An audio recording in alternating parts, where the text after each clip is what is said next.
Hey everybody, this is DayTraderRockStar, and I'm going to bring you a video tonight. Well, hopefully it opens your eyes. You might have heard about the Tradeometer.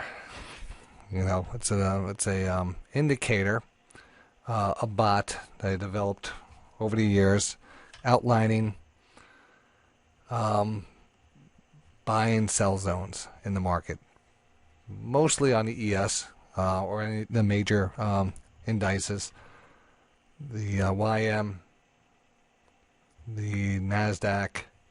We also have it for crude, gold, and the euro, and we're going to put it for bonds also coming up. And you know, it's an add-on product to day trading radio, but it is such a great tool that you know, I tend to broadcast it live all the time. I've learned to cut back on it because, you know, it is a subscription, and you know, I have to respect that and the value of it. I can't just give it away for free, but we know that the best promotion is giving it away. Well, you know, showing how it works real time. Anybody could get on a video and just say, hey, this is what the signal said, but you like to see it real time, and I tend to do that live on the radio every day. But I've cut down to just 3 signals a day, and then we shut it off, and I don't talk about it until about 15 minutes later when I go back and show you the signals. But you know, so today it was a Friday. Paul was covering and stuff, and he was trading the Tradeometer, and I was listening to him, and it was amazing because I was just talking about this on the members watch list. That I think he took 3 or 4 trades, all off the Tradeometer, and I actually heard him talk about the Rambot once. I think it was early in the morning at like 10:50. We had a Rambot signal. Now, if you listen to the show or watch this show, the show is on every day from 8 o'clock to closing time, so Eastern time, the whole day that the market's open. I'm broadcasting and pointing these positions out in the market. And again, like I said, if you're familiar with the show, you'll know that. And let me bring up some of the stuff here a second. Hold on one second. I brought it up here. If you watch me do the show, you'll see me post certain things on the site.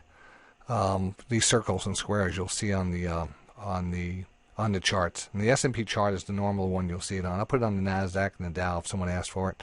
But basically, we talk about 2 different signals that you're going to see. You have the Tradeometer signal, which are in blue, and then you have the Rambot, which is a divergence bot, that's in yellow. When we have them both together, the you know, that's we consider a kind of a better situation. I like to call it the super signal, you know, and I'll explain that in a second. So here's your typical things. I try to color you know, make them a little thicker if they're 5-minute and a 1 minute. But actually, there's also a 3-minute time frame too that I'll mark off. So, you know, this needs to be updated because we really pay attention to both the 3-minute and the 5-minute. Not so much the 1 minute, but I like to mark it down to keep the you know, everyone interested in the market as it plays out with these signals. But the majority of the time, if I'm putting them down on the screen like you see right now, they are 5-minute time frames. So for this one, you know, what I did was I went back and I put down all the Tradeometer signals today. Now there was only one buy signal anywhere close to the open. Now the Tradeometer works overnight, works with the futures, it works with all these different products, and it's 24/7. So you can actually, but it's good with volume. You know, you need to have volume in the market. You need to, you know, you just can't be cavalier in your trading. You just want to be able to make sure the best conditions apply. But just to go back and show you, we had this one signal right here. It was about 8:30. We had the buy signal. We came up to the open. We took off, and we actually had a Tradeometer signal, and then we had a 5-minute sell signal here. Now that was significant, you know. And again, I was in the middle of actually doing this, but I could hear Paul trading this, and this was the only real Tradeometer signal that actually got a little heat on it. Most of the Tradeometer signals, as you can see, I want to show you right now, have been dead on. You know, they caught the highs and stuff. But to have that backup, that kicker, remember that yellow square, that thick yellow square represents a divergence. So when you have a Tradeometer setup, which is, you know, measuring multiple time frames plus the divergence, that tends to be the bigger setup. Now remember, this is also a 1-minute time frame, and each trade is based off of that time frame. So we're looking for peaks, and you know, we're looking to get the best opportunity in the shortest amount of time for scalps. looking at 1 to 3, 4 points. All right, so this is each setup will give you that thing. It's not going to tell you you're going to get 4 points. It's not going to give you 3 points, but the odds you're going to get something are there. The hard part is managing that, understanding that, having, being able to take it off or understand the other time frames on top of that. And that goes into detail, and I have so many videos on that. But this is just so important to see how this worked out today. So I want to go. Let's go over here. Let me. We'll concentrate just on the ES for a second. All right, what I did was I just took the ES today and I overlaid the sell signals and buy signals. I just plotted those on the chart here. So we're just going to go back. This is the daily, the chart all the way from open to close. And you can say there was only one buy signal. That was early this morning before the open. No real big pullbacks. But the majority of the time, each pop was identified as a possible short at level. This area right here was the only one that really broke through. And we never came back and retested that zone. Everything else here, we actually pulled back underneath the signal, which is nice. This is aftermarket right here, so that's a Friday aftermarket. Don't worry about that. But let's go back now and just kind of go back to that chart and just understand that how important that signal is. And that was, when we chart those on here, there's a buy signal. Here's a sell signal. Here's a sell signal. Here's a sell signal. Now that's the top three right there. But along with those, and again, that's something I didn't show you. Let me bring this over on the screen. Is those is that Rambot, and that Rambot. What I'd like to do on this, and I recommend all the members to do the same thing, is to get rid of the 1 minute buy and sell, and just keep the 3 minute and the 5 minute active. Now, in this case, when I was doing this video, I just said, you know what? Let me just plot the 3 minute buy and sell.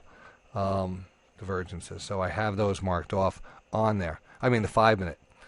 I didn't even put the 3 minute. Here's just the 5 minute right now. You're going to see on this. So I took that that you have on the dashboard and I marked those off in yellow. So we had one again at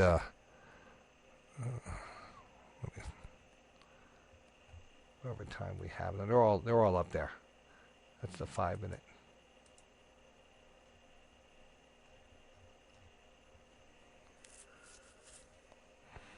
Um, 11, 10.50. That was one right there. There was one right here. 9.50. So there was a 9.55, and there was, and that was a 9.50 reversal also. And that's the, if we, again, over time you'll see that you might get a signal, might push a little bit higher, then you get a second signal. And with those signals very close in range, they typically work out to the downside. It's so hard to always call it perfect top. Lots of times you'll see that the multiple signals that we get tend to lead to a bigger pullback. So that was it on that. There was one more back here. I'll actually take a look at this. This was another Tradeometer and a 5 minute signal, and you can see a nice pullback on that one. And again, a very bullish market. If this was a kind of a choppy market, this might even give you better signals. I mean, you're not going to get better signals than this, but bigger moves. But yet, this is not the worst move. I mean, when you get a signal right at the highs at 22.49, our first dip goes down to 22.46, then back up, but then we follow down to about 22.45. That's a hard trade to take. I would be more concentrated on taking it off on the first rotation, and just lock it in that profit, and then waiting for the next good signal. Now these are tradeometers, but we didn't give away that much on this. This one pulled back a little and then popped. This one pulled back a decent amount, then popped. But we didn't have any 5 minutes associated to that.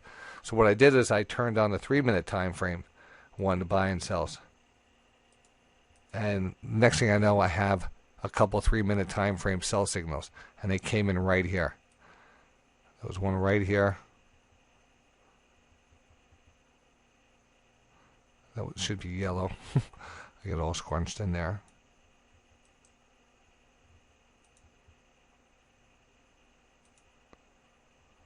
So we had one here right before that tradeometer. So we had a 3 minute time frame signal, and not a big one. Then we had another one right here also.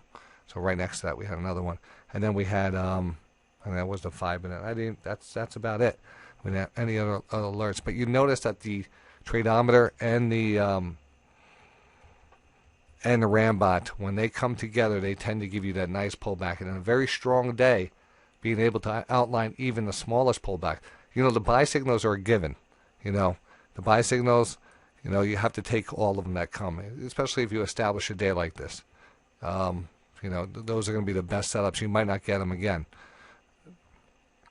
Overall, just a fantastic tool to have.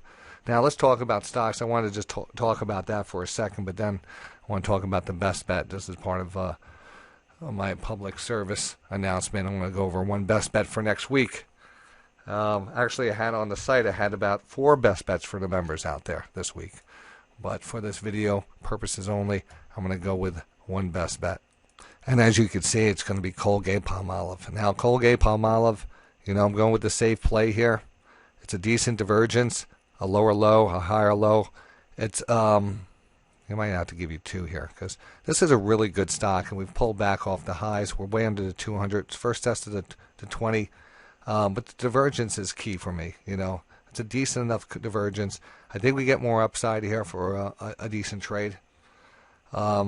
You know, that's what we want to pick. We have a nice quality name and a decent pullback. Remember, the highs here were 75. We're back down to about 70 or 65, 66. So we're 10 points off the highs, 10 points down. It looks good. It's just a good risk reward. It's an easy call here because of the divergence. You know, I'm going to give you a bonus here.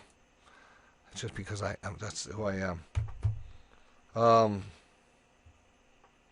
That was the CL. I'm going to go with the same sector. Just another one that's very similar to this.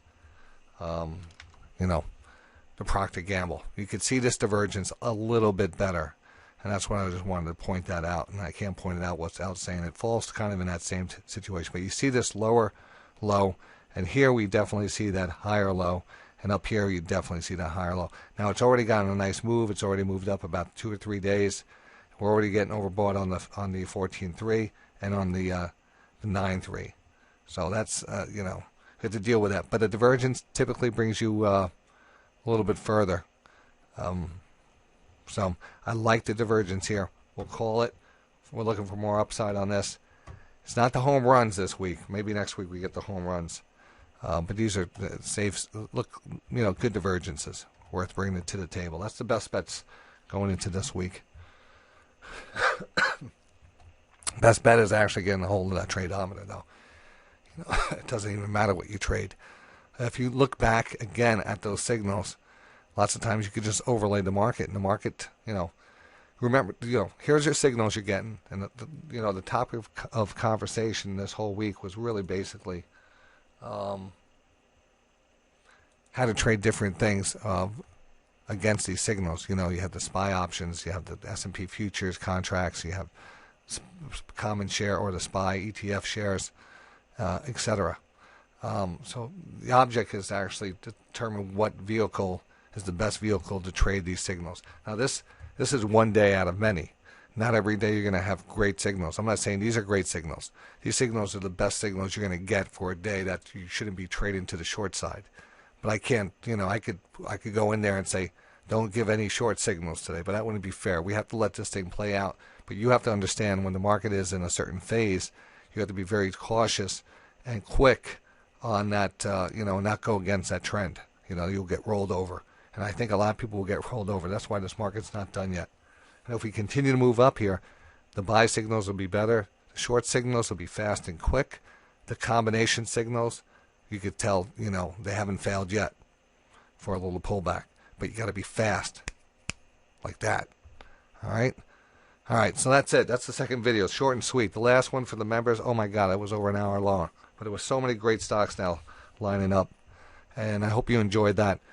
And I'll see you in the markets on Monday.